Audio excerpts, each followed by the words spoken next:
I've tried to remove the kind of taboo or the negative associations we have with the word like power or with the word ambition. I try and say ambition is a good thing. It means that you believe in yourself, you have some self-love, and you believe you're worth something, and you want to go out and achieve and create something worthwhile for other people. So ambition is a positive thing. But so many people are just kind of embarrassed about being a human being, embarrassed about our primate nature, embarrassed about our own aggressive impulses. This is partly why boys are failing in our schools now at a disproportionate rate. And I see there's an assault of the sort that you're describing on the better part of striving masculinity. And, I had a friend who killed himself because he identified his ambition with the patriarchal force that's devouring the environment, let's say, and that's the cause of historical horror. And you might say, well, no one takes that onto themselves to that degree. And you can say that, but that you just don't know what the hell you're talking about. People take that onto themselves all the time.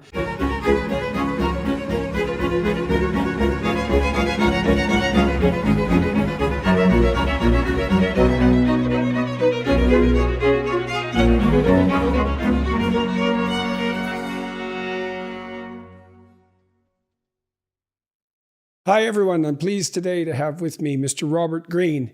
Mr. Greene is the #1 New York Times bestselling author of a number of books: The 48 Laws of Power, 1998, The Art of Seduction, 2001, The 33 Strategies of War, 2007, The 50th Law, which he wrote with 50 Cent, the rapper, 2008, Mastery, 2012, The Laws of Human Nature, 2018, and The Daily Laws, this book right here. So he's an internationally renowned expert on power strategies, living in Los Angeles. Mr. Greene worked at an estimated 80 jobs, including magazine editor, construction worker, Hollywood movie writer, before becoming an author. The Sunday Times referred to his first book, The 48 Laws of Power, as the Hollywood backstabber's Bible, and it can be difficult to find people who acknowledge its influence because of its controversial nature. I was reading The Daily Laws before setting up this interview, and I'm going to read one. It's a set of meditations, 366 meditations on power, seduction, mastery, strategy, and human nature. And so here's the one for June 7th, and I think it's relatively representative of the book. June 7th, never impugn people's intelligence. Then there's a subtitle or an introductory idea. The best way to be well received by all is to clothe yourself in the skin of the dumbest of brutes, Baltasar Gracian. The feeling that someone else is more intelligent than we are is almost always intolerable. We usually try to justify it in different ways. Quote, he only has book knowledge, whereas I have real knowledge. Quote, her parents paid for her to get a good education. If my parents had had as much money, if I had been as privileged, he's not as smart as he thinks. Last but not least, quote, she may know her narrow little field better than I do, but beyond that, she's really not smart at all. Even Einstein was a boob outside physics. Given how important the idea of intelligence is to most people's vanity, it is critical never inadvertently to insult or impugn a person's brain power. This is an unforgivable sin. But if you can make this iron rule work for you, it opens up all sorts of avenues of deception. The feeling of intellectual superiority you give them will disarm their suspicion muscles. And then, daily law.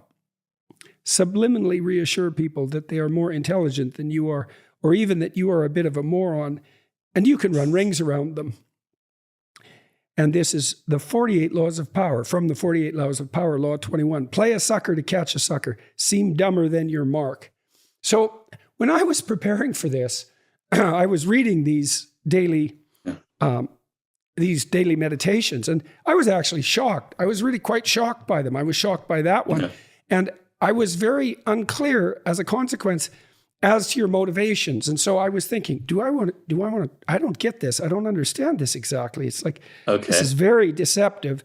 And then I talked to my team who like your books a lot. And and my daughter, who really liked interviewing you. And I thought, well, there's something going on here that I don't quite understand, which is certainly possible. And then I thought, well, this is maybe a shadow exploration, something like that. Yes. And then I thought, like, I was kind of a dimwit for not catching that earlier. But it is shocking. These are very manipulative laws, let's say. And so can you guide me through the rationale for producing material like that? What are you trying to do with your books? And they've obviously been misunderstood. It says in Wikipedia, Green's books are sometimes described as manipulative and amoral. And so clear this up for me. Well, that it's a bit manipulative when people write that, because a great deal of the 48 laws of power, I'd say, maybe 2/3 of them are not manipulative, have nothing to do with deception.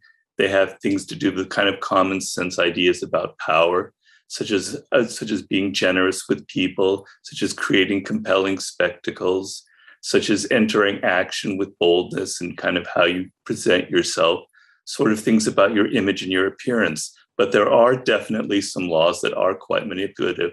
And then my other books don't really go into things like that. So it is a bit of a distortion to write that. But where this comes from is basically, I have a particular idea of power. So maybe I should explain that a little bit. My idea of power, it's not about this kind of grand thing of political or war or something. It's on a very individual level. And the idea for me comes from Nietzsche and his idea of the will to power, which he explains as every organism has a desire to expand itself, has a desire for expansion. And so I think that for human beings, the desire that we have this innate propensity for wanting to expand beyond our limits. We want to feel like we have some degree of ability to influence other people, that we can control our own career and learn more and develop greater skills and have more kind of power and influence in our life. The feeling that I cannot have any power or influence over my children, my spouse, my colleagues, my boss, my career in general is deeply, deeply unsettling for the human animal and causes all kinds of attempts at what I call negative power, passive aggression, etc., setting yourself up as a victim to kind of leverage power in a negative way. And so the problem is, a lot of this comes from Machiavelli, who inspired a lot of the 48 laws. The problem is that we live in a world where this desire for some kind of power butts up against kind of codes of behavior that have gotten stricter and stricter and stricter, particularly in the 21st century, about what is acceptable, about what is politically correct. So we're supposed to appear to be these paragons of virtue, these paragons of fairness and democracy, et cetera. At the same time, we're all trying to angle for different degrees of power in our work, in our relationships, et cetera. And so because of that dynamic, we have to be extremely careful in this world. And I compare it to the courts of like Louis XIV, where all of the courtiers, if they're too overt in their power moves, the king will disapprove of them and will not banish them, but they'll be kind of excluded to the corner of the palace. And so the game was to be sort of indirect, to be polite and ingratiating. And if you had an enemy, to know how to kind of very quietly get rid of them. And so this is kind of where the 48 laws of power came out from. So you quoted me, I had like 80 different jobs, it's probably more like 60, 65. But I saw all kinds of very deceptive games being played continually in the various different jobs I had. And I worked in every conceivable field. And I didn't see any kind of honesty about this dynamic in the human world. And it really kind of irritated me. All the self-help books were sort of describing a world that I never saw existed. I saw people being very political, having egos and having problems with their egos. And I didn't see any books like they're kind of describing what I had encountered every day. So law number one is never outshine the master. And the idea is that if you try too hard to impress your boss or the person above you, you're liable to make them feel insecure. You're going to trip on their ego and something bad will happen to you, right? And so this seemed like the fact that people have egos and operate with egos and you have to be careful with them seems very clear to me, but I didn't find books out there that were describing it. So I hope this kind of gives you an idea, a little bit of the context where the book came from. Well, so I can't remember who sent me this. I think it was Clay Routledge. Yeah, I think that's right. He just sent me a survey that this organization he works with has completed, stating that something like 40% of millennials don't feel they have any control over their life. Right. So that is related to the first issue that you brought up. And you obviously consider that problematic. And you said that, well, it's good for us to have some control over our destinies and also to feel that that's a possibility, to see it at least as a goal. Yes. And that if we feel consciously thwarted in that goal or believe that it's impossible, that doesn't mean we're going to give up our striving. It means it's going to go underground, and then it's going to manifest itself in all sorts of deceptive ways. Exactly. And then you said that you were interested in Nietzsche's idea of will to power as, in some sense, the central motivation of the organism across species to some degree. And then you talked about the jobs that you've had. So so I got that right, I hope. I hope I've got that summed up. Yes, you did. That was very well put. Thank you. Okay. And so to some degree, and then you said, well, you had all these jobs and you found that people were engaged in manipulative and deceptive strategies a fair amount of the time, and that no one was really warning people about this or delineating out the strategies. Yeah. Okay, so that seems to me to be reasonable. I'm a big admirer of the work of Carl Jung, which everyone listening to this knows more than they even want to know. And he was certainly sensitive to the idea that people had a terrible shadow. Yes. That they would clothe themselves in the garments of moral virtue. Right. And act out a virtuous persona, but because of the thwarted will to strive, in some sense, that they have all sorts of motivations, sexual, power-related, dominance, aggression, anger, resentment, that aren't admitted thoroughly and that are snakes under the carpet or elephants under the rug or skeletons in the closet, and they pollute human relationships. And I certainly believe that's true. I believe that's the corruption of human relationships by a form of severe deceit. And I also think it's reasonable to warn people against that and also to alert them to the fact that such things operate in their own souls. I guess what I wonder is, so then the last thing I'm confused about to some degree is, you had 65 jobs. How come so many jobs? I was a very restless young man. It doesn't speak very well of me in the fact that I couldn't hold a job for more than 11 months. I came out of college and I wanted to be a writer, and I had all kinds of romantic notions of what that meant. And then I entered journalism and I worked in New York, and I didn't find that was a very good fit. So I moved to Europe and I wandered around for 4 or 5 years trying to write novels and working in hotels, doing construction, kind of the writer's life where the variety of experiences were kind of giving me material. And I never was really happy in overtly political environments, to be honest with you. I'm kind of a born entrepreneur. I like working for myself. I didn't like a lot of the games that were being played, and I'm not very good at them. I mean, I've gotten better at it, but a lot of the things that I write about in the 48 Laws of Power, such as never outshine the master, are things that I did poorly, I did wrong, and I suffered for them. So I understand the pain that a lot of people have in the work world, which is sort of hard for a lot of other people who don't have that kind of experience to understand how deeply frustrating it can be when you have a job that you're not satisfied with. And so I was someone who was very restless, and I never felt comfortable in any of the different jobs I had. And I was also trying to broaden my experience. Okay, so I had a lot of jobs when I was a kid. I worked in a garage pumping gas. I worked as a dishwasher for years. I was a short order cook. I re-tipped drill bits. I worked as a beekeeper.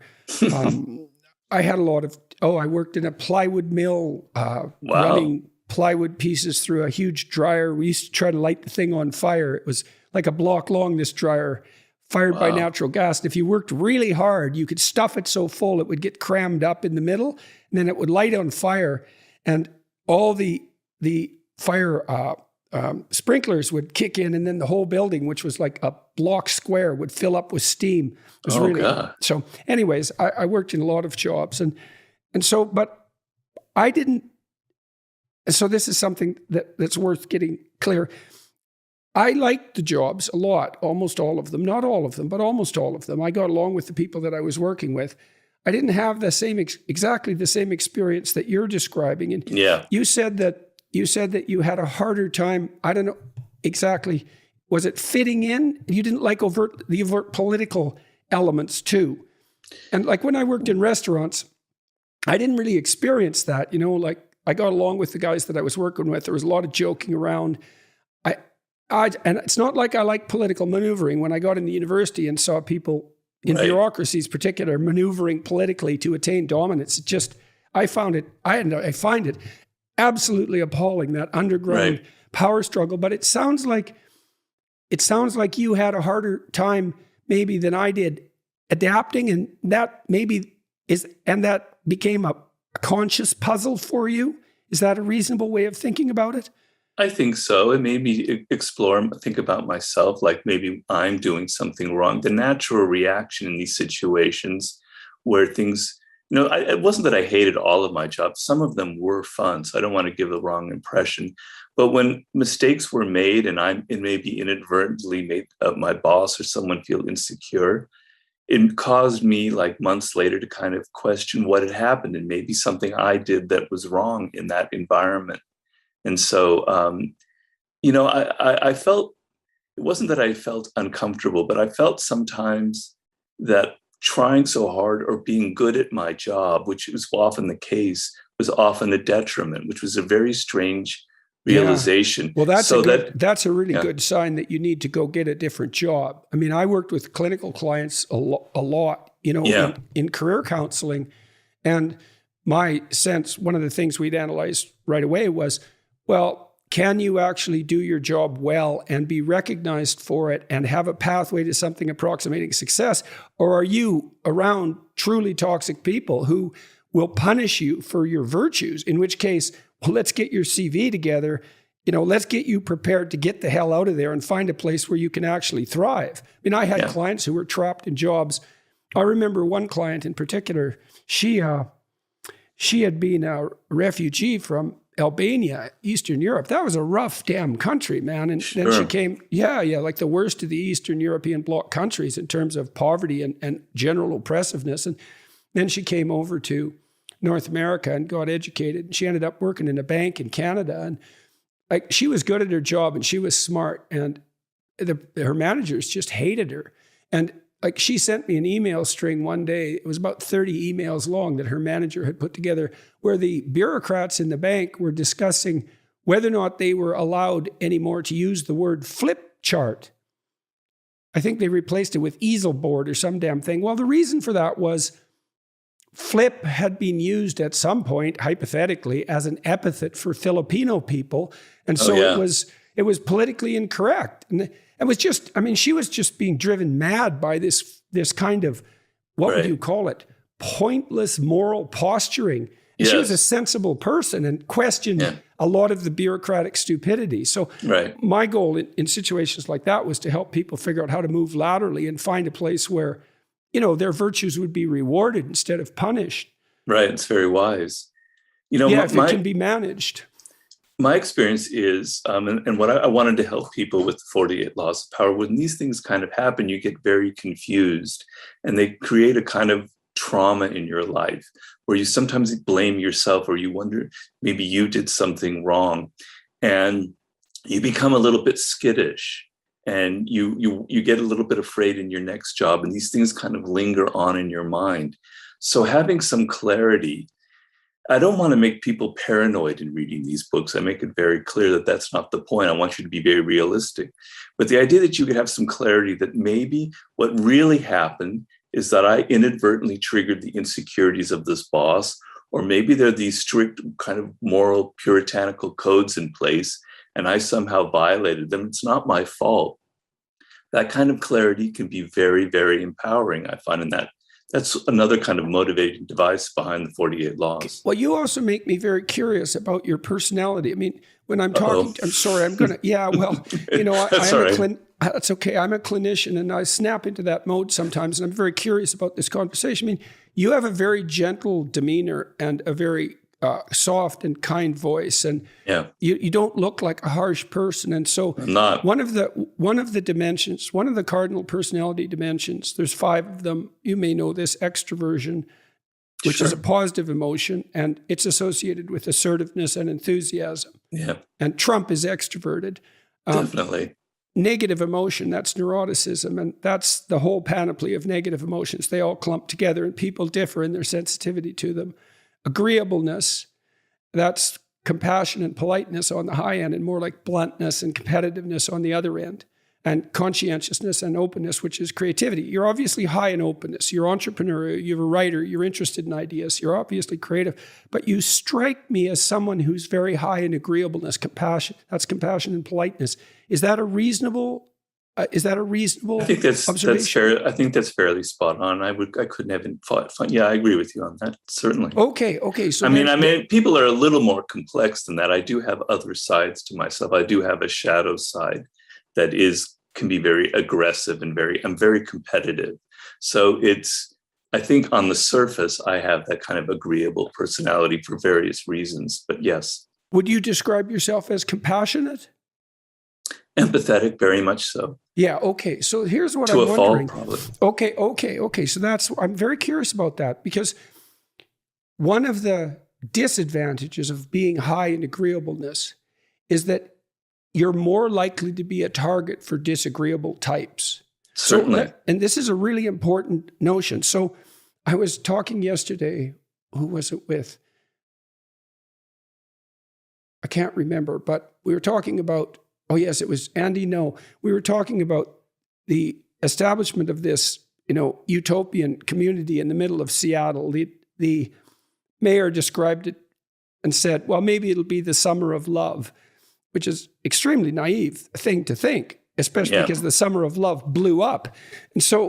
And that's sort of a celebration of agreeable virtues. And so agreeable people are very generous and kind, and they're not backstabbing, and they're empathetic, and they're self-sacrificing. But there have been computer simulations, very sophisticated computer simulations by evolutionary biologists of what happens if you get agreeable people together. So imagine you have a population of people, and all of them are agreeable. And so they're cooperating away. It's all very kind and nice. But if you put one person in there who has psychopathic traits, he just takes over everything. Yeah. And so the agreeable people always have the problem of, how do you handle free riders, cheaters, and psychopaths? Right. And you might be utopian and say, well, those people just don't exist, and they shouldn't exist, and we shouldn't structure our societies that way. But that ain't going to cut it, because psychopaths are always 3% of the population. They vary between 1 and 5. And so if you're so is it possible? I don't want to push this interpretation beyond its reasonable limits, but I'm wondering, you're open and creative and entrepreneurial, and so that's not going to suit you for managerial or bureaucratic jobs. You don't have the temperament for that. And then you're agreeable. And so is it possible that you encountered more of that bullying behavior, or like a disproportionate amount of that bullying behavior and so forth in the jobs that you had? Is that? I think that's very possible. And yes, and I'm also very sensitive. So I'm kind of, react a little bit more than most other people might react. But the odd thing is that the book came out in 1998, and it has resonated with lots and lots of readers. I've sold millions of copies of the book. And so I think a lot of people share the trait that I have. Oh, there's no doubt about it. It's not uncommon what I'm talking about at all. I mean, the great manipulators in the world, the 3% that you talk about, and I think that's about the right number, they don't need this kind of book because they're born that way, or they're not born that way, but they learned at the age of 3 or 4 or 5 how to begin to manipulate, and their whole personality was kind of formed over these sort of tactics. They don't need a book like that. What seems to happen there, we studied that, if you take 2-year-olds and you group them together, 2-year-olds, by the way, grouped together, are the most violent of human beings in definitely. age-matched groups. Okay, so Yes. among 2-year-olds, there's a proportion of them who will spontaneously kick, fight, hit, bite, and steal. Yeah. Okay, they're almost all males, and it's Yeah. about 5% of the males. Now, most of them, this goes to nature versus nurture, say, most of them get socialized out of that by the time Yes. they're 4. Now, they Yeah. would be more disagreeable boys. So they're not empathic and compassionate, polite by temperament, but they can Yeah. still be socialized. But a proportion of them don't get socialized, Right. and they tend to be life course antisocial types. Yeah, I think Melanie Klein, she looked at infants like that of that age, and she said that there was something called the greedy baby. And the greedy baby was like sucking the mother's breast so hard, it could never get enough milk. It was just so greedy for more and more. And she saw that as the child got older, that kind of greediness and that kind of selfish behavior only got worse and worse and worse. And she would like try and see if you could track that to someone who became older. It was a type, and she ended up thinking that there was maybe a genetic component to this. Yeah, well, there is a genetic component too, because that sort of proclivity runs in families. And also there's a genetic underpinning to variation in agreeableness. Now, if you have a tough kid like that, and you're very agreeable, the kid can run roughshod over you. It's very difficult for you to do the socialization. And so, like one of the problems that women face with men. So men are reliably less agreeable than women. That's cross-culturally. And it's true. It's even more true in egalitarian societies. And so women have to be agreeable because I think primarily because they have to take care of infants. And that's an extremely self-sacrificing occupation, especially when they're under 9 months. But with men, they have to select men who are agreeable enough to be generous and kind and share. But they have to be disagreeable enough to keep the real psychopaths and the manipulators at bay. And so it's a chronic problem for the human race. Okay, so you're doing all these jobs and you're seeing the politicking and it's not going well for you. And you decide to analyze the behavior of the people that are acting in these underground oppressive ways. And you're definitely going to see that if you're being pushed around a lot, And so you decided to make that an object of study. Yeah.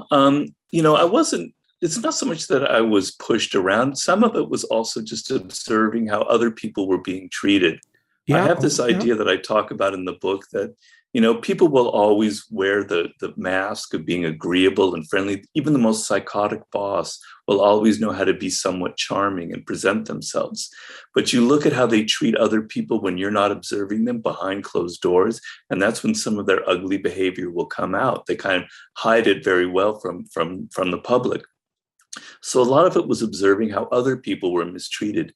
And so when I worked in Hollywood, in some industries, I have to say some industries are a lot worse than others. So when you're working at that factory job that you're mentioning, people will tend to be kind of united around a single purpose. There won't be much politicking going on. Yeah, in an environment where Hollywood, so much of it is money and ego, etc. The level and the desire for fame, and that's going to attract a disproportionate number. So it's the people that are more likely to be the way that you describe are high in extroversion, especially assertiveness, and they're low in agreeableness. That's kind of the personality disorder axis: high in extroverted assertiveness and low in agreeableness, especially compassion. And then if you add unconscientiousness to that, you got someone who's bordering on psychopathic.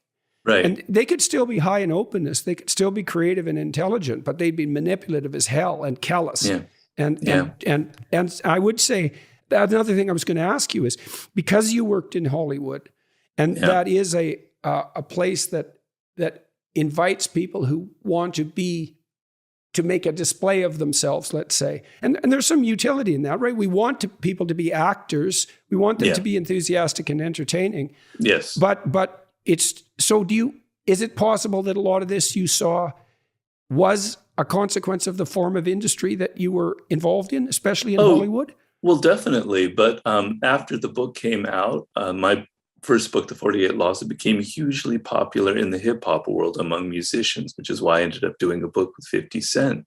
And I found out that the music industry was even worse than Hollywood. And then I was in Washington for a book tour.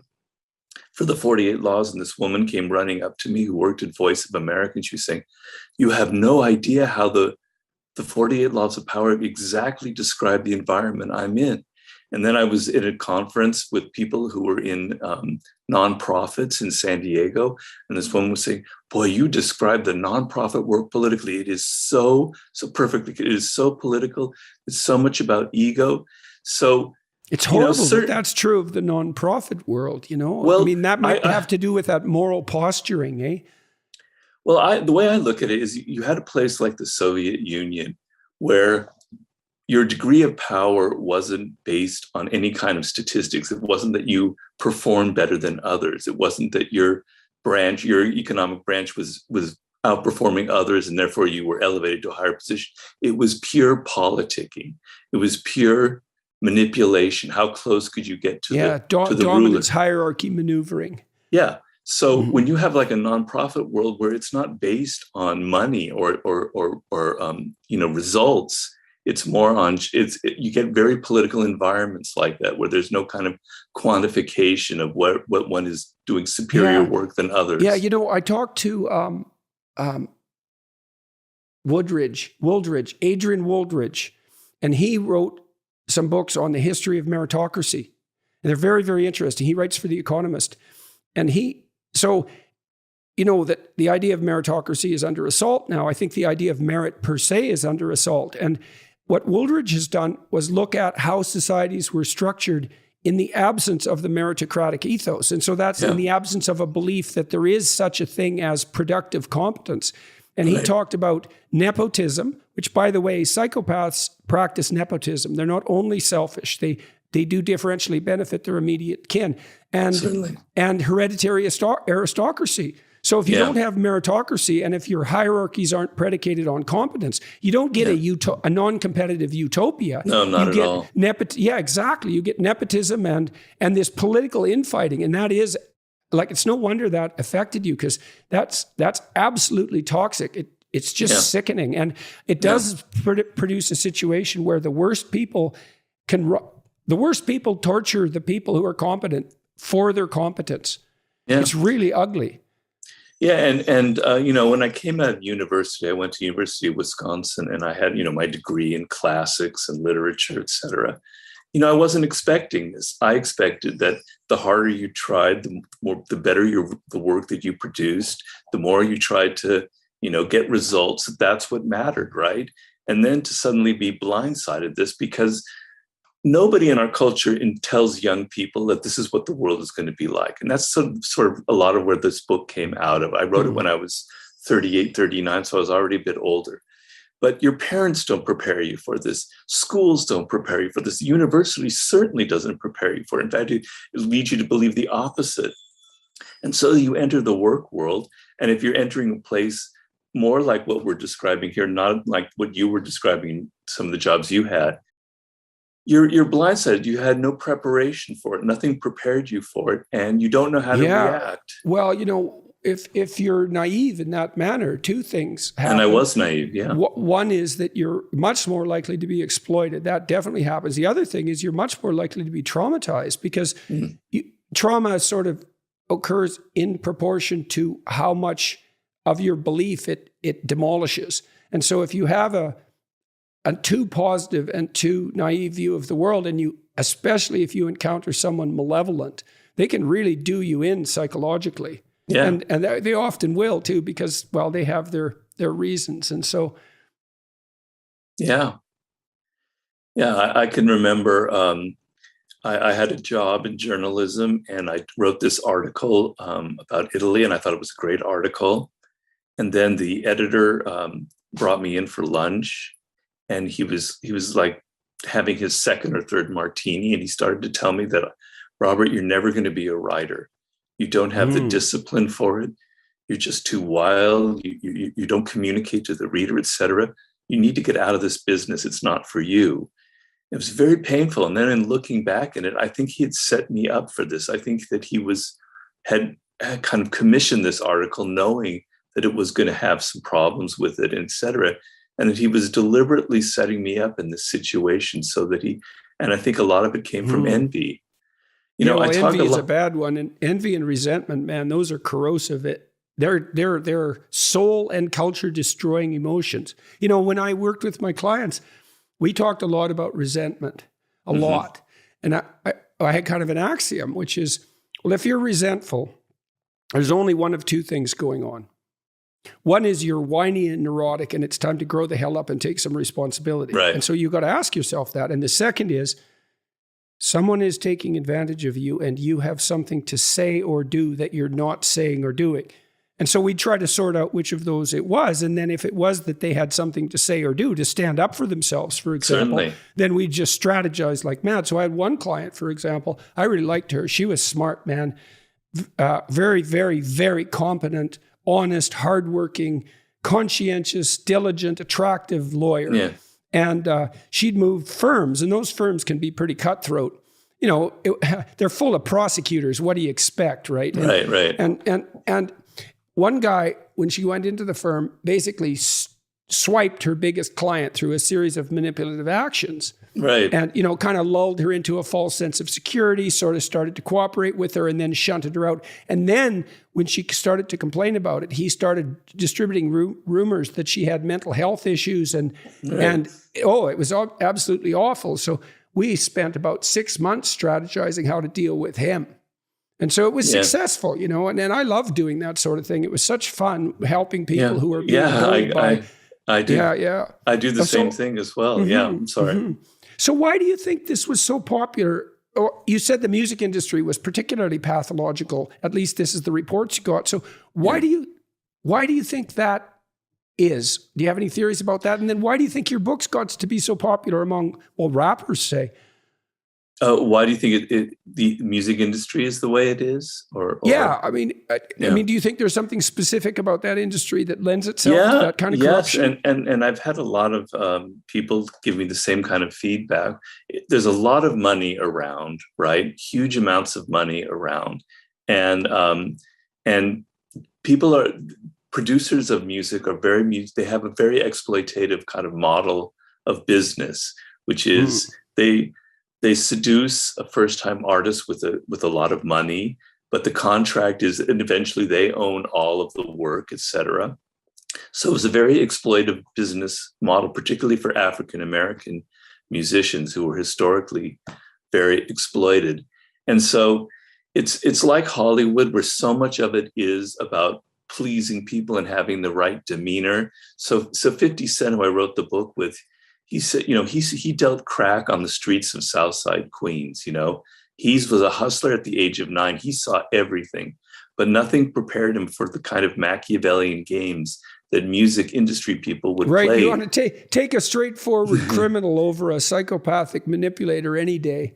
Yeah, exactly. Well, and you talked about money. Like, I'd rather deal with someone greedy, like honestly greedy, than someone manipulative, underground politicker. Right. Because at least with the greed, well, you can negotiate with someone like that. You know what they want. They're kind of unidimensional. And you might have your moral qualms about it, but I think that's partly why I'm an admirer of capitalism. It's like greed is not the worst of the vices by any stretch of the imagination. No, I agree with you on that. And so, why are my books popular? I think there's a combination of things. First of all, I'm giving people something that's not out there, kind of a realism. And I think a lot of people are inwardly very tired and very sick of all the kind of coddling that goes on with readers and in our culture, where the people are trying to, perpetuate this myth that it's all about cooperation and getting along, and that business is kind of this world where people are all on the same page trying to create the best product possible, et cetera. And they kind of have the same kind of illusions that I had.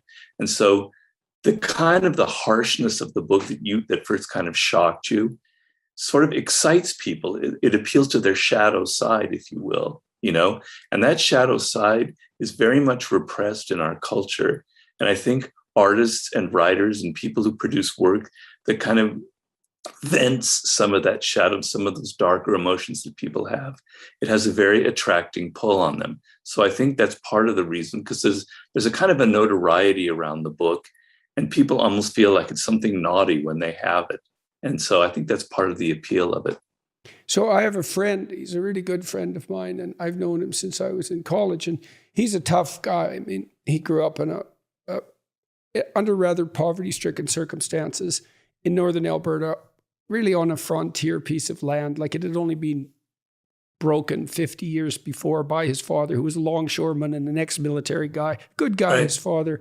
But this guy grew up, and he is tough. He worked in lead smelters, and he wandered around Western Canada. And he was my roommate when I went to college, and is still a good friend of mine. And he ended up working with like delinquents. He went into social work, oddly enough, and he ended up working with some of the worst delinquents in Canada. And he's a really good guy, and he likes to help people get better. But he isn't naive at all. And then part of the reason that he was good at working with the delinquents was because there were no tricks they could get up to that he couldn't see right through. And that was partly because he had a real integrated shadow. I mean, I'll give you an example of him.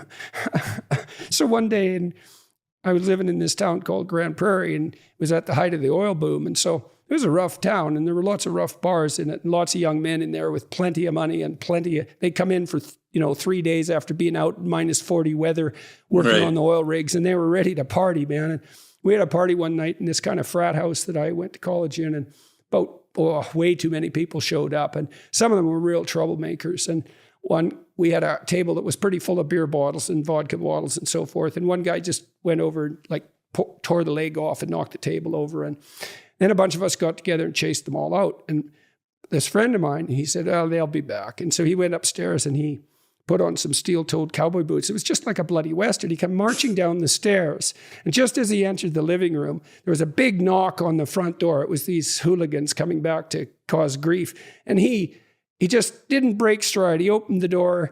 He pulled open the door, and there was a guy standing there ready to fight. And he kicked him underneath the chin with his steel-toed cowboy boot, knocked him right over the front porch, and the battle was on. But that was exactly what he was like, I mean, right. And his shadow was integrated. He was a great roommate. He reciprocated everything. I always knew if I bought groceries one week, he'd buy it the next. Like, he was a straight shooter. You could trust him, but he was not naive, man. And that made him able to deal with delinquents and to help them. So that's part of that integration of that shadow. Yeah, I go very deeply into the shadow in a chapter in my last book, The Laws of Human Nature. And I try and talk about how one integrates the shadow, because it's not an easy answer for that. People are kind of perplexed. Well, I have this dark side, and I explain a lot of where it comes from and how a lot of your aggressive impulses, like the room of 2-year-olds that you were talking about, you have that as well. I'm talking to the people that are my readers. You have that aggressiveness when you were young, and it got socialized out of you, and then it got repressed.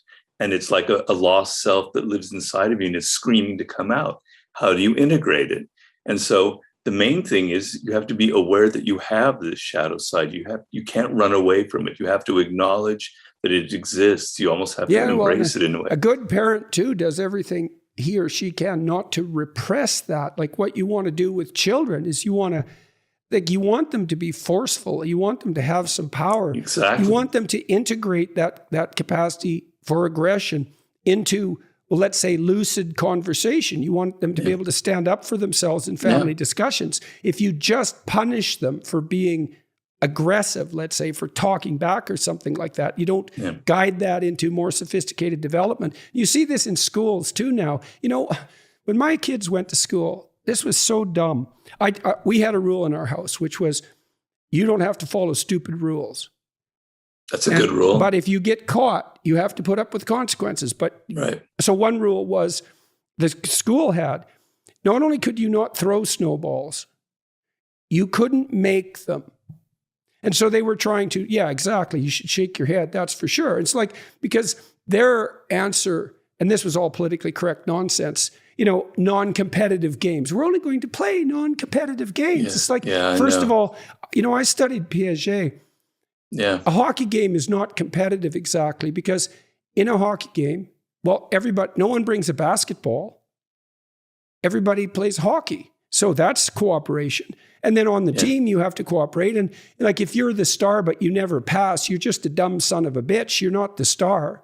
And so there's tremendous amount of cooperation in all those competitive games. They're integrated. And this idea that, you make children better by not allowing them to be competitive. It's It's disgusting. It is. It's that. Well, that's the Freudian devouring mother, right? That's, oh, well, everyone's safe and no one's going to ever hurt anyone. And that's kind of where a lot of young people are, they enter the world where they've been coddled, where they think that there are no winners, that everyone is, it's just win-win situations.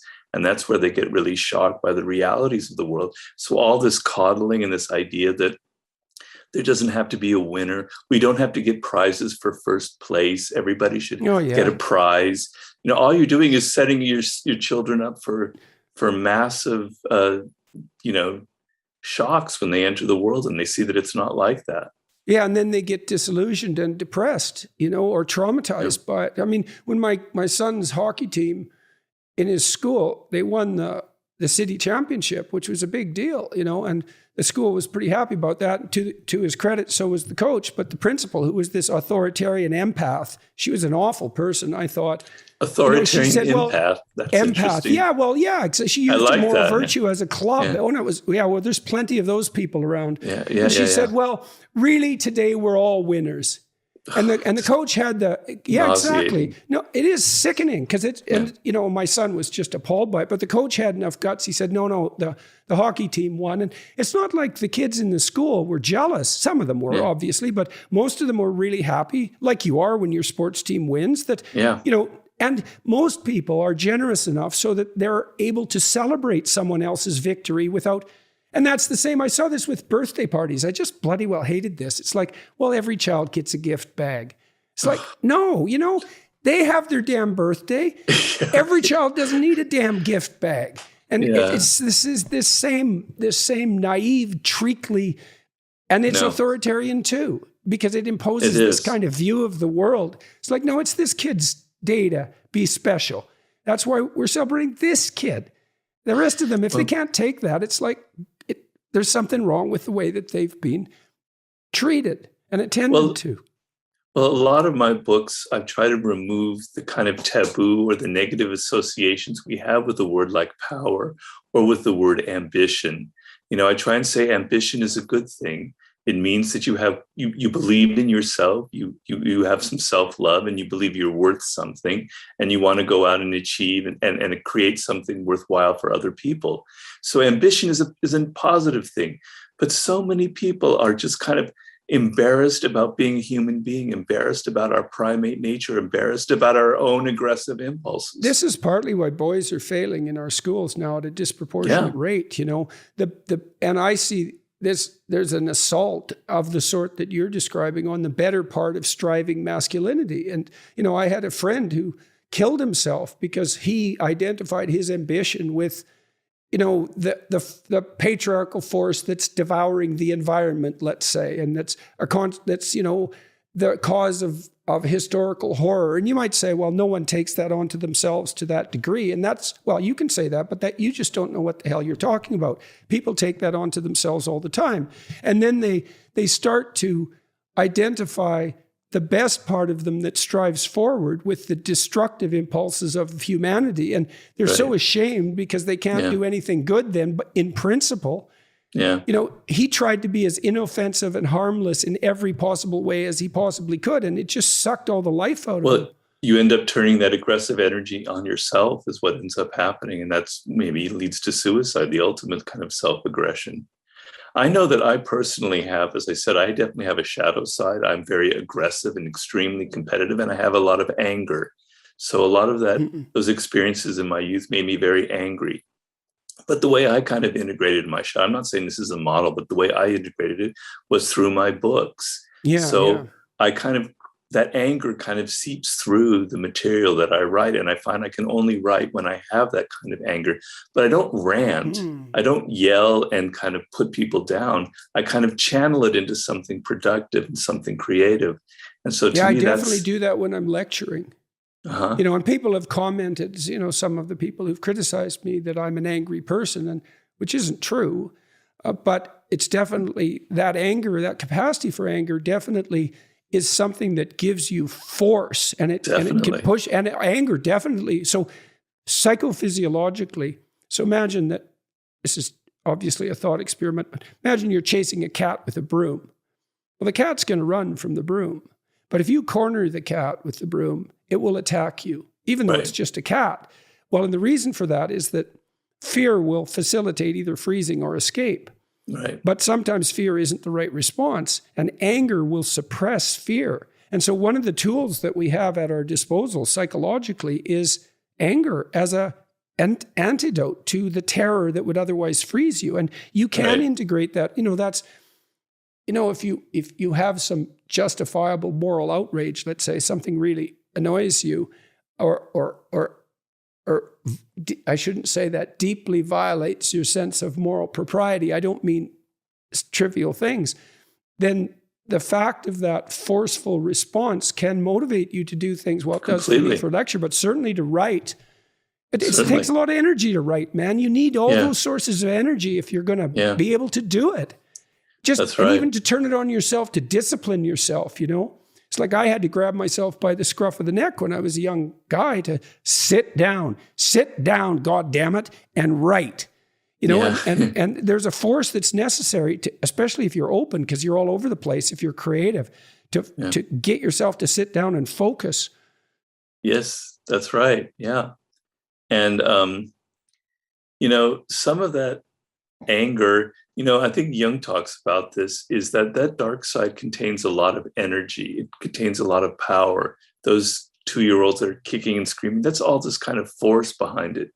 And when you sort of are ashamed of it and you push that down, you're kind of getting rid of an incredible well of energy that you can use for your creativity, for your work, etc. You can take that energy, like you say, and create discipline out of it, do something creative out of it, support some cause that you really believe in, So that shadow side, when you deny it, only negative things will happen. And it is extremely important for people to first recognize it in themselves, and it's very hard for a lot of people to do that.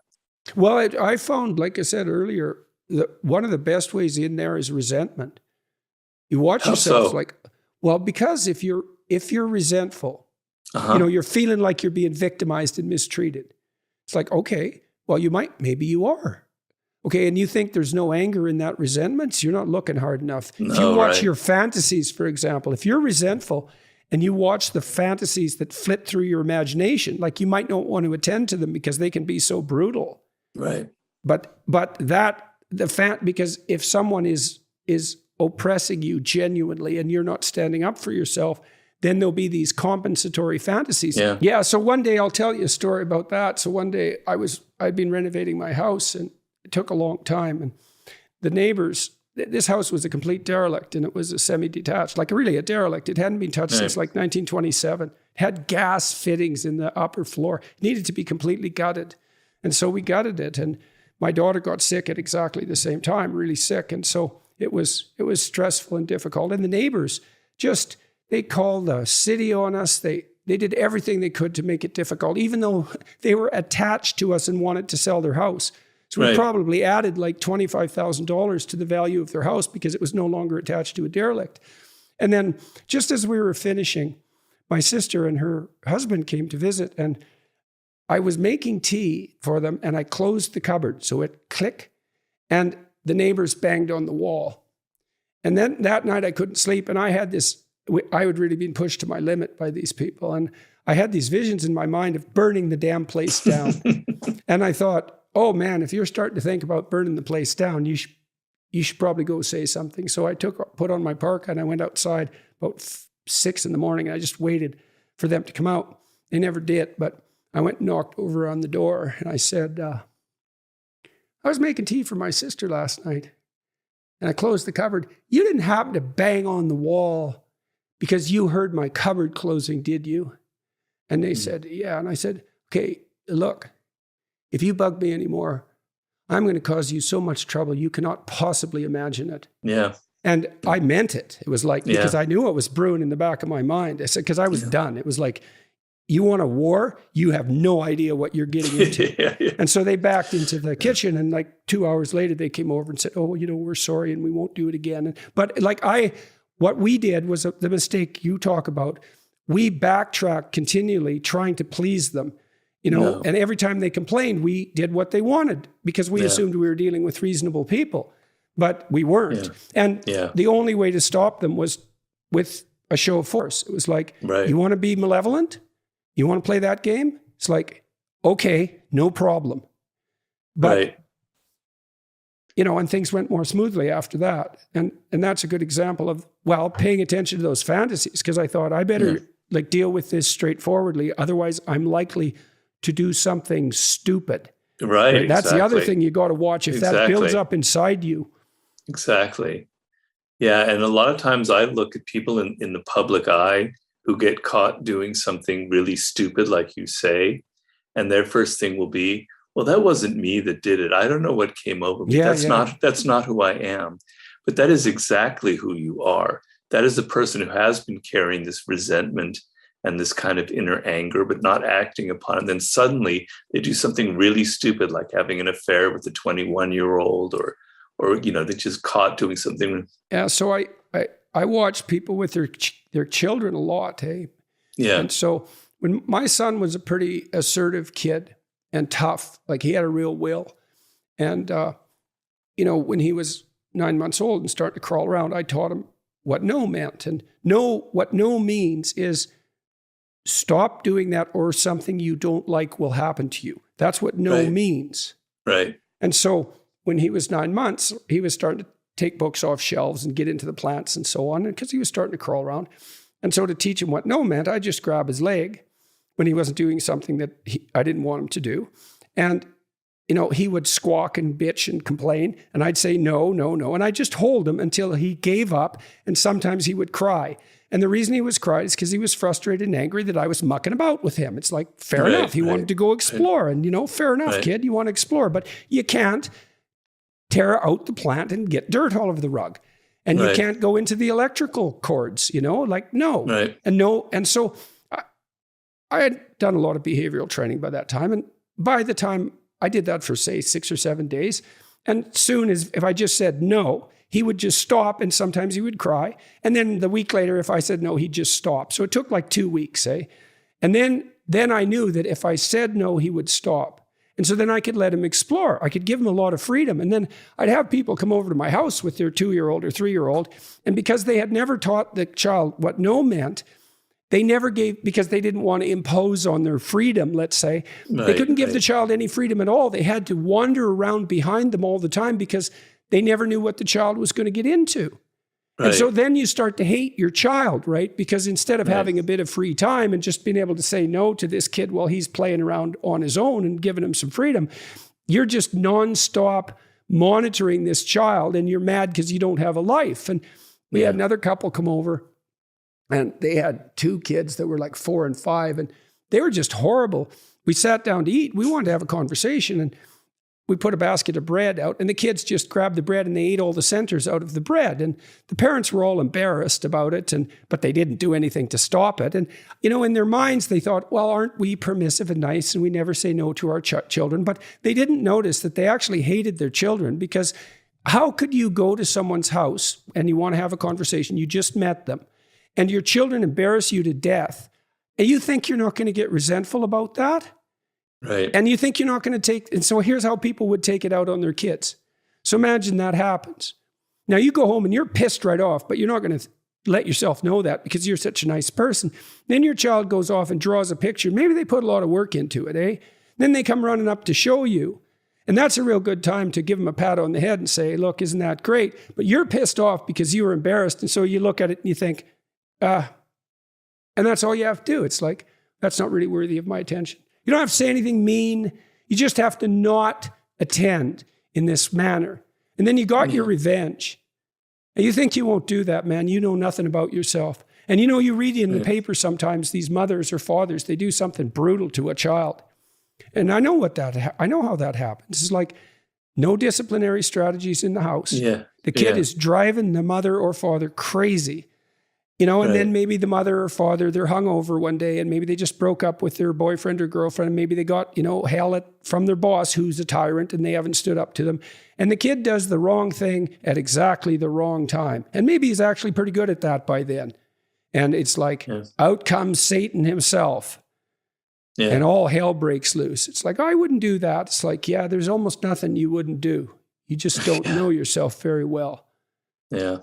Yeah. Well, the ability to set limits and to say no and to tell people that, it's not right for you to bang on my house at this hour, and et cetera, et cetera, et cetera. That takes a little bit of toughness on your part. You have to be kind of willing to put yourself on the line. Maybe that person will get angry and hit you or something, or maybe the war will escalate. But you have to be willing to take that risk, because if you don't, then you set no limits, and who knows what they'll end up doing.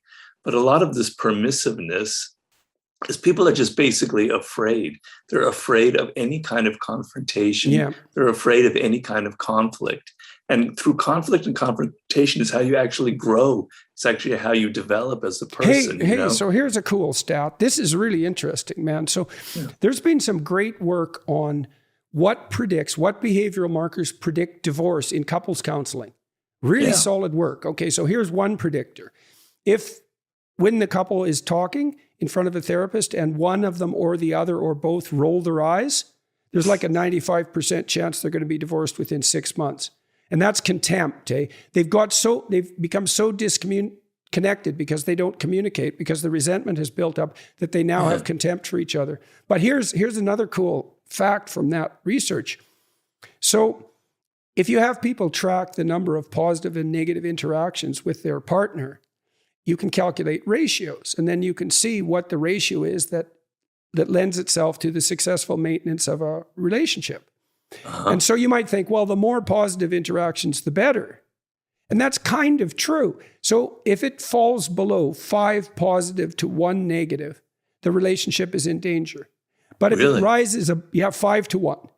And you can kind of see that because, negative events are more memorable and more powerful than positive ones. And so you know that if you read YouTube comments, But if it rises above 11 to 1, the relationship is also in danger.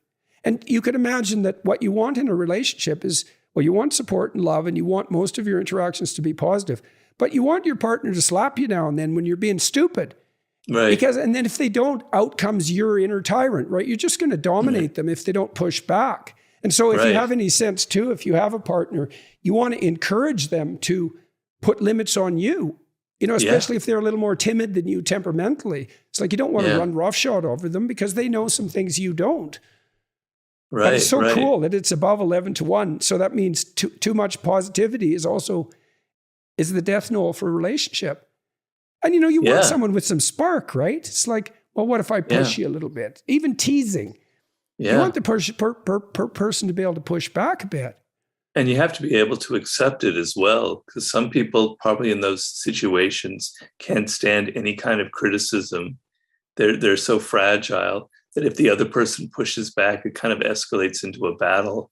So real strength comes from the ability in a relationship or any kind of intimate or otherwise, is the ability to take that kind of criticism, to actually welcome it when people set limits for you and tell you that this kind of behavior is wrong. And then you can evaluate and assess yourself. Yeah, unless you want to repeat it stupidly forever, right? I mean, that's the alternative in a relationship. Is I don't like conflict. I've been in plenty of conflicts, like plenty, way more than is reasonable. But I don't like them. Like few people do. I meet people now and then. I went to talk to Douglas Murray in New York City about a week ago, and we were talking about conflict. And he said, he doesn't mind a fight. And I've met lots of people like that they like that combativeness. And I don't really. But what I really hate is deferred conflict that escalates. It's like, it's better to get it over with now. And you're a fool if you think that running away from it is going to, like if someone cuts you off in traffic and they're obviously really angry, it's probably better just to get the hell out of there because you're never going to see that person again, and you don't want a situation like that to escalate because they might have a gun or whatever. Well, yeah, you just don't know what's up with them. They're really strangers. Yeah. But, if you're dealing with someone day in and day out and they're pushing on the top of your head to stop you from growing, which I think Lucy used to do to Linus in the Peanuts cartoons. Yeah, because they had a dark side, those cartoons, man. The comics, they sure did. Yeah. Oh, they would be canceled now, probably. Yeah, they couldn't exist now, I don't think. Yeah, I think that's right. Yeah, because a lot of Schultz's characters, Lucy was actually not a likable character at all. Right, she right. and she was really oppressive to Linus, who was a good character. Yeah. And good humor always has an edge. But that you don't get rid of the negative part of yourself, especially that aggressive part, by pretending it doesn't exist. That quite the contrary. That just doesn't work at all. Right. Yeah. I'm sorry, you were going to say something? I was just going to ask you about your new. Yeah. I wanted to ask you about working with 50 Cent and the rappers, and I wanted to ask you about your new book too. So let's start with. So how did this partnership with 50 Cent come about? Well, the book was very popular with rappers, as I said, because of the nature of the music industry. And he reached out to me. He wanted to meet me because the 48 Laws of Power was sort of his Bible, as he expressed it. So I met him in New York, kind of in the back room of this steakhouse. It was sort of like something straight out of The Godfather. I was kind of the one white guy amongst his whole group there. I was a little bit intimidated, to be honest. I didn't know what to expect because he has this reputation. Ended up, he was really nice and really interesting, actually a very kind of sweet guy, not what you expect. And I just finished writing my book on warfare and strategy, which is kind of my version of Sun Tzu's Art of War, how to strategize in conflicts, sort of like what you're talking about. And he has a very strategic mind. And we kind of had a really nice connection. And I thought, so much in our culture is creating these stupid kind of divisions and walls. Like you're in academia, you only write academic books. You're a popular person, you only write popular books. You come from this community, you come from that community, and you never communicate. And I thought it would be very interesting to write a book coming from two opposite backgrounds. Me, middle-class Jewish boy from Los Angeles, and him from Southside Queens. Something interesting could happen from a collaboration. There's not enough of that in our culture, I believe, because even though our circumstances were very different, our minds were very similar. We were thinking on a similar plane that kind of transcended these sort of superficial differences. So I spent time with him, and I was trying to figure out what is the essence of his power, what makes him such a compelling figure and made him not one of those people in Southside Queens who ended up kind of spiraling downward, ending up in prison. What saved him? And I determined that the quality he had was this kind of fearlessness. And it isn't the kind of fearlessness where you go beating people up or something. It's kind of an inner strength. He had been shot when he was like 20 years old, like 9 bullets right there through a car window, one of the bullets lodged in his mouth. And he survived miraculously. And it gave him this kind of calmness, like, I have nothing to fear. I almost died. Bring it on. I don't really care. And so I observed him in meetings. I observed that kind of calmness and how he could take over a meeting, not by being super aggressive, but just by having this kind of dominant persona. And I thought that there's tremendous power in this fearlessness, not being afraid to be different, not being afraid to have conflict and confrontation, not being afraid of death itself, not being afraid of the reality of your situation, on and on. So the book that we formed together was kind of a meditation on 10 forms of fearlessness. And I found, I thought that I was a relatively fearless person, which in some ways I am. I seem agreeable, but I'm actually in some ways a little bit bold and adventurous. But compared to him, I realized, no, I'm actually riddled with fears. And just being around him and kind of writing the book helped me a lot in my, kind of overcome some of my own limits and some of my own fears. So that's where that book came it's out. Nice to have a model like that really close by, right? To contrast yourself with. You can learn a lot from. So do you think that fearlessness that you saw in him, you think part of that was a consequence of that brush with death? How much of that do you think was temperamental too in him? Well, there's a kind of a reckless fearlessness that a lot of people from the hood have, which doesn't really serve them very well, and it gets them in a lot of trouble, right? He has a very kind of strategic, under control fearlessness. Hey, I got something cool to tell you about that. So what? I was talking to David Buss. Yes, I believe it. And he's an evolutionary psychologist, a good one. We were talking about this Machiavellian personality triad, the dark triad that Del Polo's UBC. Yeah, okay. So here's something really interesting. It's the bad boy paradox, they call it, that young, naive women are attracted to those Machiavellian types. Definitely. But when they get older and more experienced, they start to be able to see through that. The reason they're attracted to it, as far as I can tell, and I talked about this with Bus to see if I was way off on the wrong track, is that those reckless, fearless people mimic real fearless competence. And young women aren't good at distinguishing between the two. And so they get sucked in by the sort of psychopathic recklessness because they think it's fearless competence. Right. And then, of course, the guys who are doing that, they'll prey on that because they're trying to ape competence. But what the women are really after in their heart of hearts, they might be out for an adventure too, because there's that element of it. But they want that fearlessness that does go along with true generosity and competence, and also the ability to keep, real darkness away. So, well, a lot of those people who display that kind of what you call mimicking fearlessness, or whatever, macho. That's the macho thing. They're actually hiding the opposite. They're actually very, very riddled with insecurities. They're not, and they kind of create this sort of bravado and this false front. And they go to an extreme to kind of project this machismo, when in fact they're riddled with insecurities, and that's their way of dealing with it. But someone like 50 Cent, he's very comfortable with himself. He knows who he is. He knows where he came from. His mother was a hustler on the streets, so he knew the limits of the game. And I don't know, I think there is maybe a slight genetic component to it. I can't really put my finger on it, why he was able to have this kind of self-control where other people didn't. Well, that dimension, neuroticism, if you're in a rough environment and you're low in neuroticism, that's pretty damn helpful, because imagine that what neuroticism is, unit of psychophysiological upset caused per unit of stress. Yeah. And or unit of danger. And some people overreact and some people underreact. Sometimes the overreaction saves your life.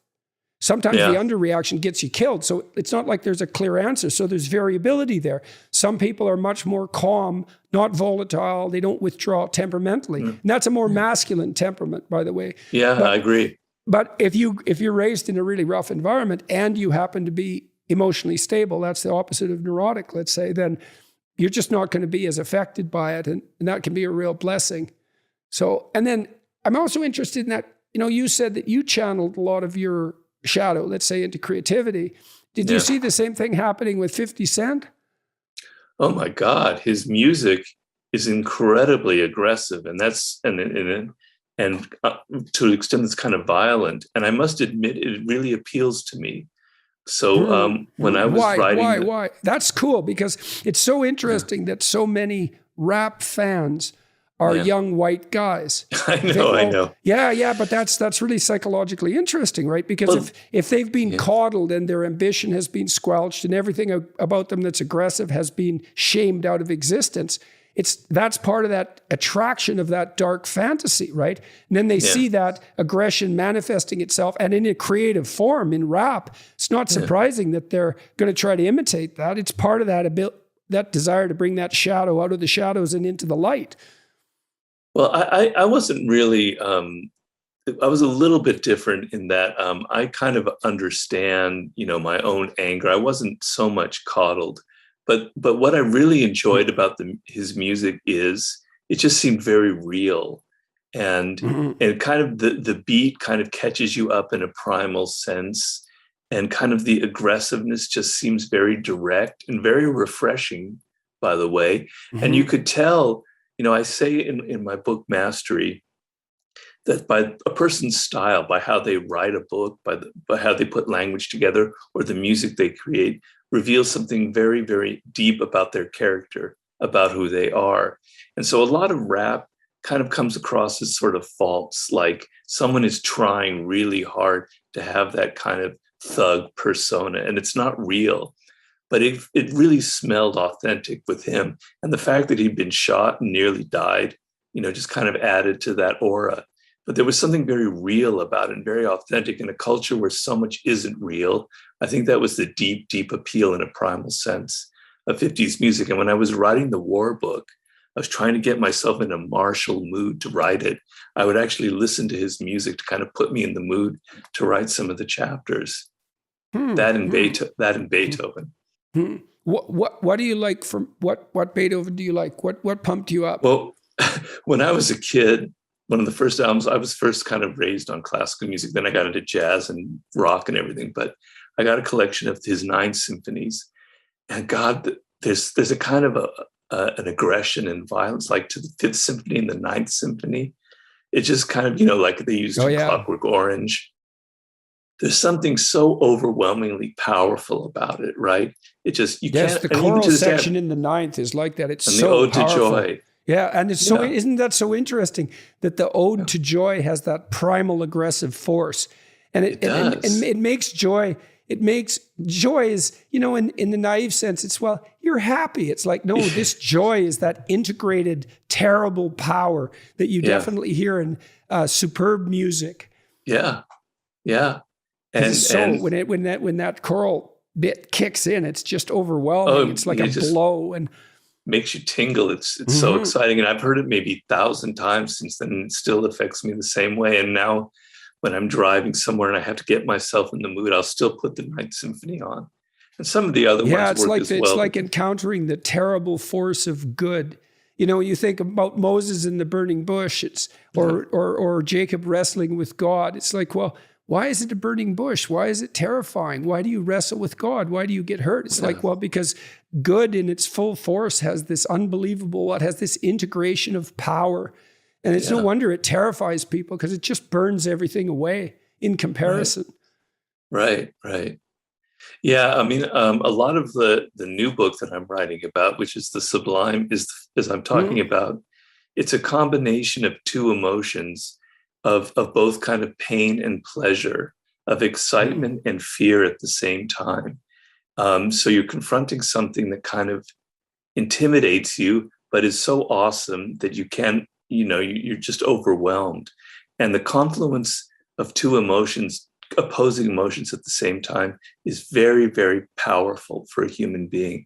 Yeah, I've just written a book that I'm going to publish next year that's called An ABC of Childhood Tragedy, and it's a combination of dark humor and beauty. It's the same. We're experimenting with exactly the same thing, that paradoxical juxtaposition of dark and light emotions. There is something sublime about that, and something awe-inspiring about that.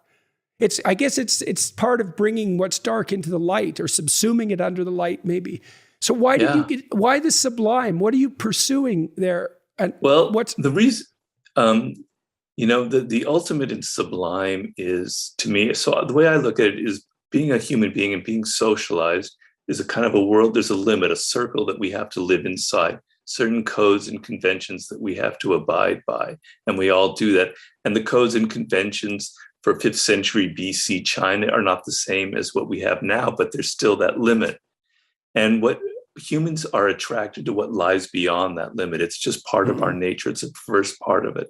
And when we explore beyond the social limits and codes and things we're supposed to do and ways we're supposed to act, it's deeply exciting and thrilling. But there's also that element of fear involved, right? See, I think that's a better, what would you call it, formulation than Nietzsche's idea of will to power, is the desire to exist on that sublime edge. And that is the border between order and chaos that you're describing, right? You want, and the thing, and that is the source of meaning itself. I mean, that's why I think music is so powerful, is because it plays with predictable forms, but continually adds that level of unpredictability, a beautiful, you know how in any kind of music, the simplest music, someone who's good at it, country music, there'll be a key shift or a twang on the string or something that... Or something discordant. Yes, exactly. And then and integrated within sort of a higher unity. And it's deeply meaningful. It puts you on that edge of the sublime. And we do find the meaning that helps sustain us in life exactly at that place. That's something more deeply real than anything else. Well, so and sort of the ultimate thing beyond that limit is death itself. And the word sublime means up to the threshold of a door, or sublimin, limin being the limit. Right, like and subliminal.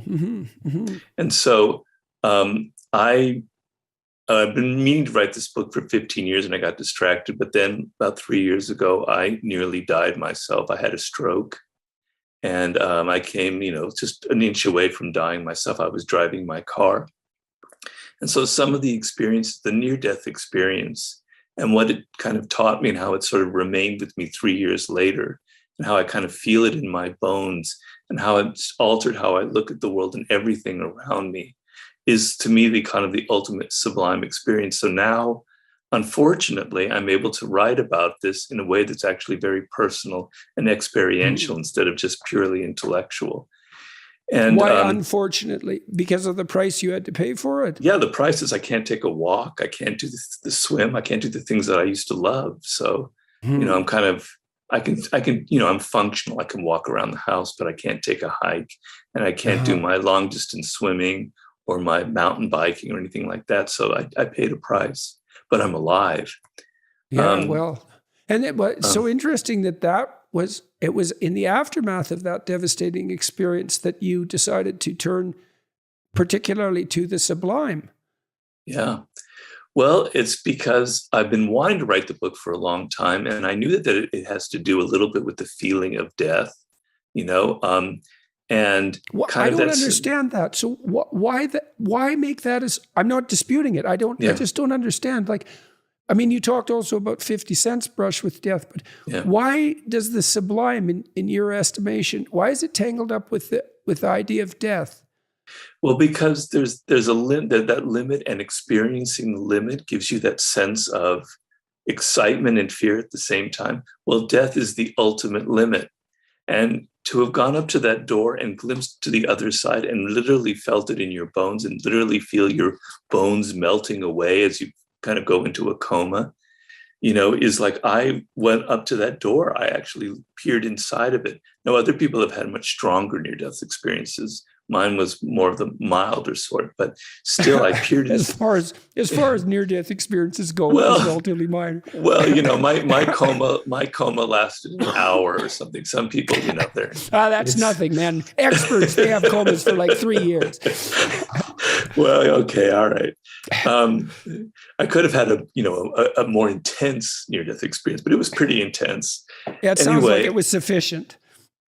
It is, but so the sense of life is almost too much. It's overpowering in its immediacy, and we humans try and kind of dull the razor edge so much so that we can live. But if you think about your mortality on a day-to-day basis, and if you try and actually experience the immediacy of life and how dangerous it actually is, and how it's fraught with all of these things that you don't want to confront, is very, very, very powerful. And I'm sorry, Siri just keeps hearing me. I'm so so annoying. So it creates. So when you have that, it's like the ultimate. It's a mix of they call in French the orgasm le petit mort, right? So an orgasm is almost like a little death, So that sense of it's almost too much, it's almost like death itself, like something so pleasurable can actually kind of morph into something a little bit frightening as well, something a little bit like you're exploring something that you're not supposed to be exploring. You see that in the ease in which laughter and tears can be interchanged, right? You see that with children. They can switch from laughter to tears in no time. And, you can laugh so hard that you cry. And it's often, too, when you're crying about something sorrowful that someone can say something funny and it'll switch to laughter. And that's all way down at the level of instinct, right? Where these... Right. And it's so interesting to see the opposites touch at that level. Yeah. So the reason why I'm doing the Eleusinian mysteries, just to bring that back, is I have a chapter on pagan religions, on what I call the pagan sublime. And I'm trying to tell the reader that we don't have a right conception of ancient religions. They're actually very different from what we think. We have these kind of cliched notions of kind of mischievous gods cavorting in clouds and doing all kinds of naughty things that are very human, and just kind of almost a silliness to it, like, whoa, we're so beyond that. But actually, pagan religions were extremely serious, and they were based on creating, go away, Siri. And and they and they were based on creating very powerful emotional responses in people. And that was what primal religion was about, or ancient religion was about. It wasn't based on texts, on dogma, on the written word. So the Eleusinian mysteries, because they're mysteries, because nobody ever wrote about it, there's no text, there's nothing written that we can go to. Yes, there's the hymn to Demeter that kind of maybe describes a little bit of what it's based on. But we don't know really what happened because nothing was ever written down. It was simply about creating this overwhelming emotional reaction in which you took the initiates to the edge of death. You made them experience death in life, which is the story of Demeter and Persephone. You were like making them feel as if they had gone into the underworld itself. And that created a whole new relationship to life. But I wanted this idea that religion isn't this kind of milk toasty thing that people think about nowadays. It was initially an extremely powerful reaction to human vulnerability, to our weakness in this immense cosmos with all of these very powerful forces. And the religious rituals were to actually mirror that and give you a kind of compensatory sense that you could control it, you could contain it within these kind of powerful experiences. No, it's really interesting to me that, you know, you've come through your analysis of the darkness, and then a consequence of that was to be motivated to pursue the sublime.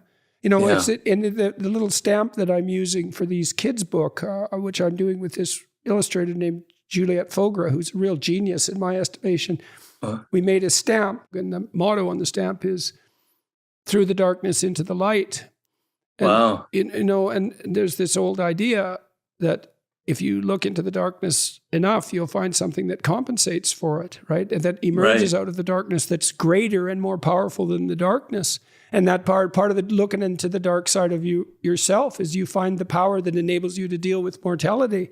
And there is something sublime about that. It's so cool that, you know, all your work investigating and trying to integrate the shadow has led you to this what that your intuition has been gripped by the idea of the sublime. It isn't necessarily where you'd think you'd end up.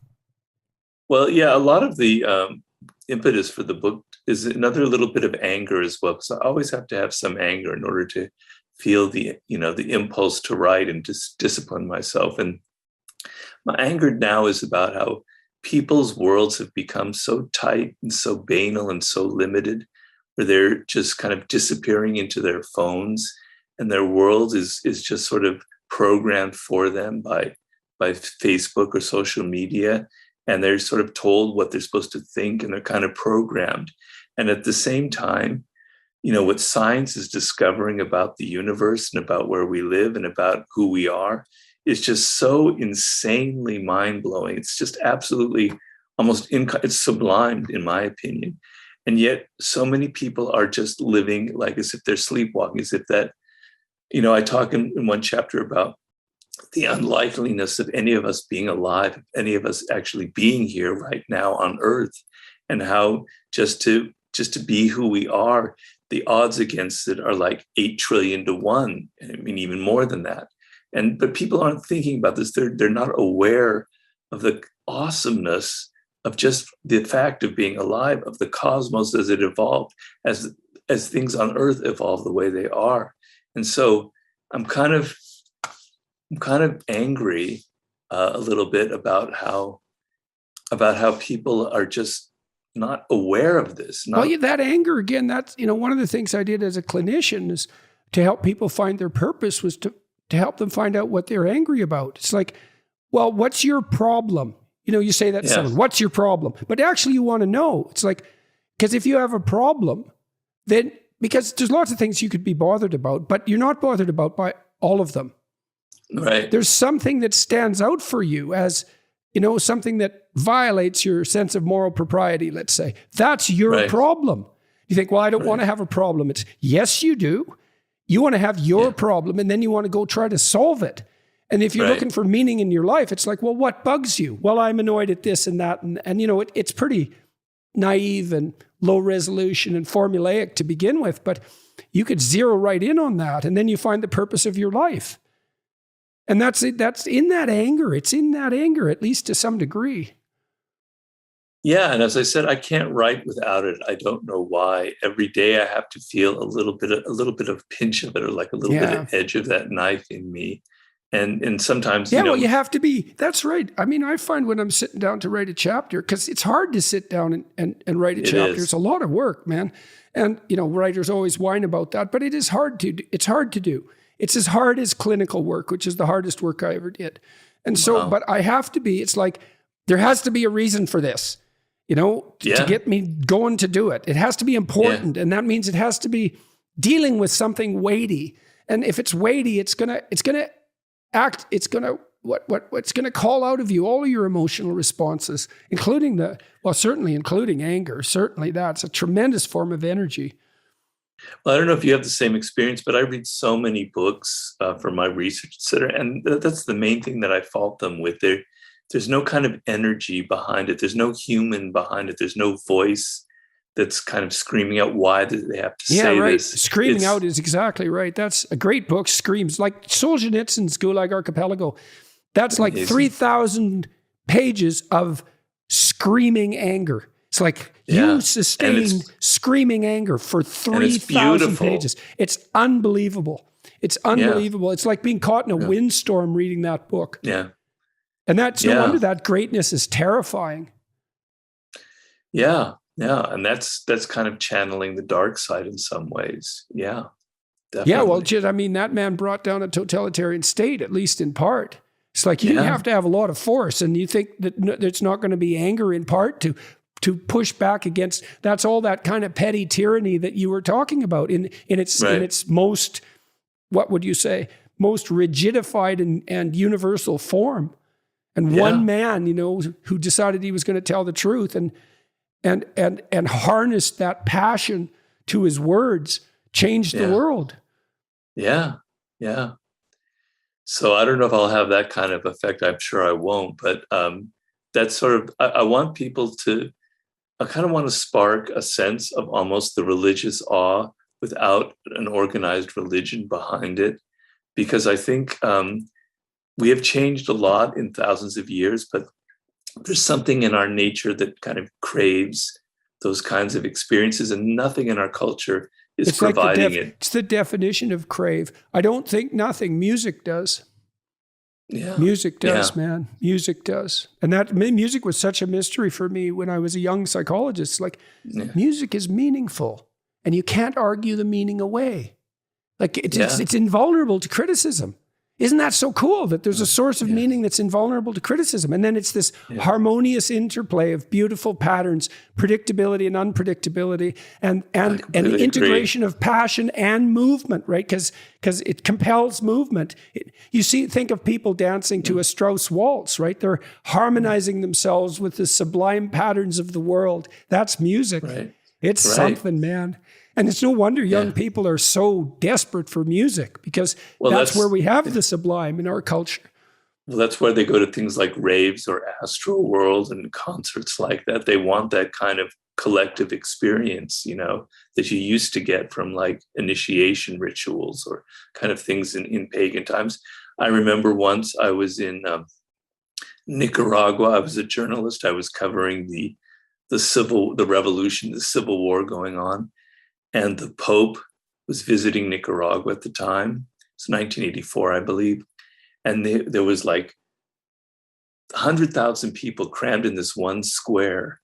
And, I'm not by any means a Sandinista. I had no sympathy for it, particularly as it is now. But the feeling was that I've never experienced anything else like it, of that crowd and that group emotion. It can be frightening too. We can think about that's it.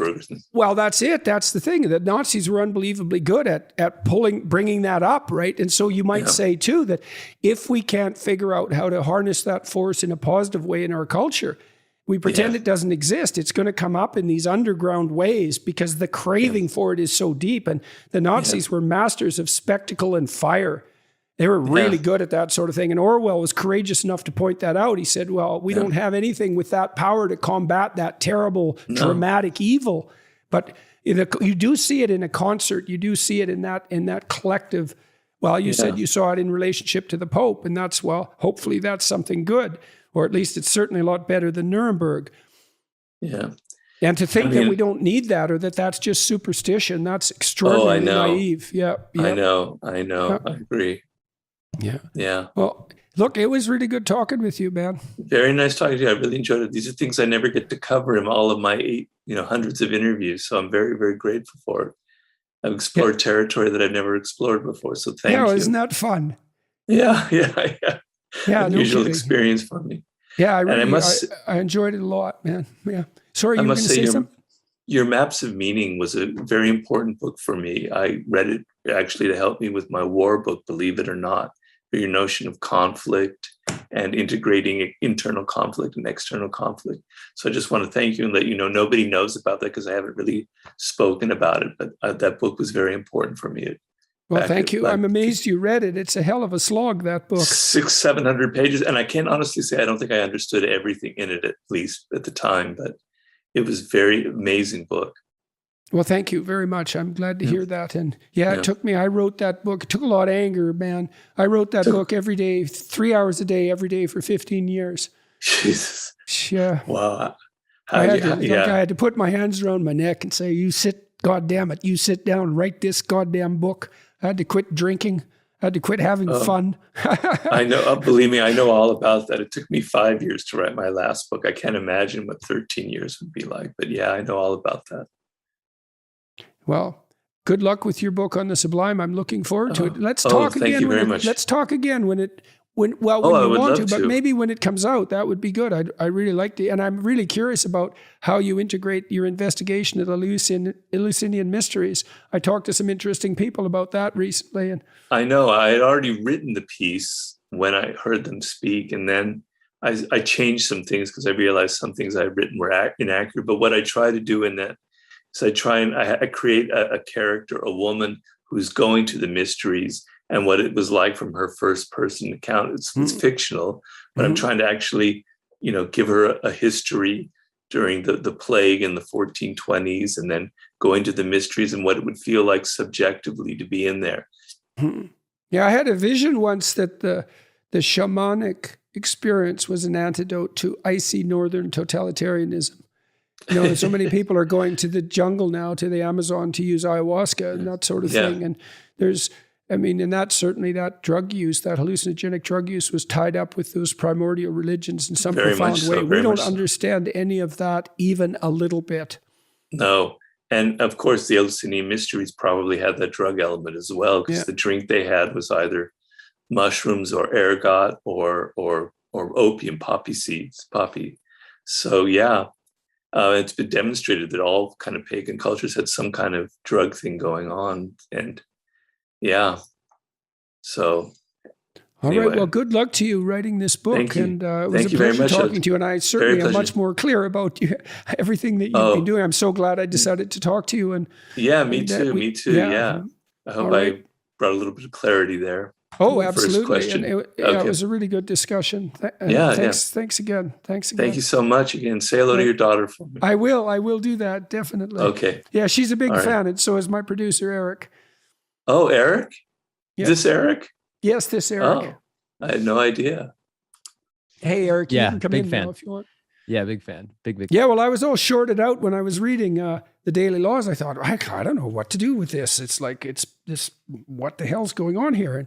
And Eric, he said, well, he really liked your books, and my daughter really liked your interview. And I thought, well, I'm obviously missing something, and I didn't spend as much time when I was deciding about this conversation reading it but I had some sense that maybe you were doing a shadow investigation, but I wasn't clear about it. So, but they were big defenders of you. It's like, that's good. You got to talk to him. And, thank you, Eric. Thank you. I appreciate of course. That. Yeah, of course. Anything I can do for you, thank you.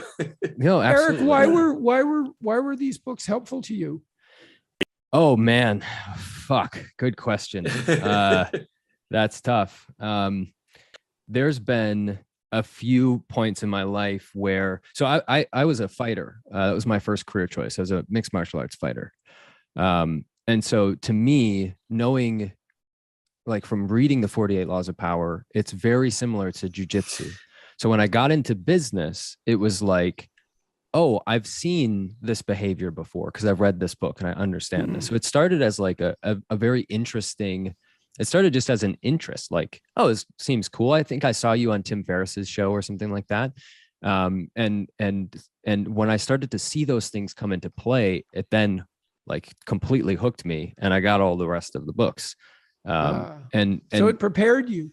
Yes. Yeah. And one of the things, Robert, that I like so much about what you're doing is you're taking these principles, you're showing it throughout history, and you're giving examples of how this plays out today.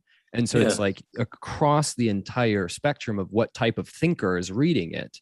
Yeah. You have to be the type of thinker that's going to read, which isn't everybody, but across that spectrum, everybody gets a little exactly what they need to hear in it. So it makes it very practical. You can then go off and be very practical with it. The same thing that you do, that practice. Yeah. Well, it's really important. Like one of the things you learn as a cognitive behavioral psychologist is that you have to nail this down to changeable behavior. You know, one of the things I was always doing with my clients was, and I've recommended this to people many times in my lectures, is find the largest unit of change that you're actually willing to do. Like maybe you won't clean up your room. I stress that. It's like, well, will you move one thing off your desk today? One thing, just one. Or if you can't do that, because sometimes clients would come back and say, I couldn't even move one thing. I said, well, why don't you look at one thing and think about moving it? And they're embarrassed because, you know, they're so unable to perform this task, which is a simple task in some sense, that they're ashamed to admit where they are to themselves, but they can't move forward. I had one client, this was so funny. He lived at home with his mother, and he shouldn't. He was too old for that. And his room was a complete bloody catastrophe, and he knew it. And he was probably mad at his mother for like coddling him. And so he needed to vacuum the carpet. So the deal for the week was you go vacuum that carpet. And he brought the vacuum cleaner into his room, but he left it in the doorway, like on a slant. And every day for a week, he had to walk over that vacuum cleaner. He wouldn't put it back, and he wouldn't bring it in his room and vacuum. And that's a good example of that underground resentment. You just think how angry you have to be at your situation to put a vacuum cleaner. You know, it's probably a middle finger to me too. It's like, I'm not doing what that goddamn therapist says, you know, that kind of resentment. But he literally walked over that damn vacuum cleaner for a week, you know, and we talked a bunch about that. It's like, well, what are you doing? It's like, obviously you're angry. Like, why can't you do this? What are you angry about? Well, man, he was angry about plenty of things. Let's put it that way. So so that practicality, that's real necessary to nail the highest to the lowest and to get all that organized all the way down to practical, implementable behavior. Are you familiar with the work of Milton Erickson? Yes. What are you referring to specifically? All of his work, I'm just enamored with his work because his ability to create change and his patience and the strategies he would employ, I just think are so brilliant. You know, I don't know if he's respected in the field or not anymore, but I just thought his story. Well, my experience with all those great clinicians was you're a fool if you don't take what they knew seriously. I mean, those people had a reputation for a reason. And there's, you know, I really learned a lot from the great behaviorists. I learned a lot from the psychoanalysts, from the Rogerian types. Like they all had something to say. The behaviorists were great at decomposing something complex into implementable units, man. And the psychoanalysts were great at high level conceptualization, archetypal analysis, you know, the big story, the big picture. Yeah. So, hey, Eric, maybe we'll keep that discussion with you in the video. Okay. Yeah, I like that. Yeah. Sorry for cursing right away. No, that's all right. Good. That was perfect.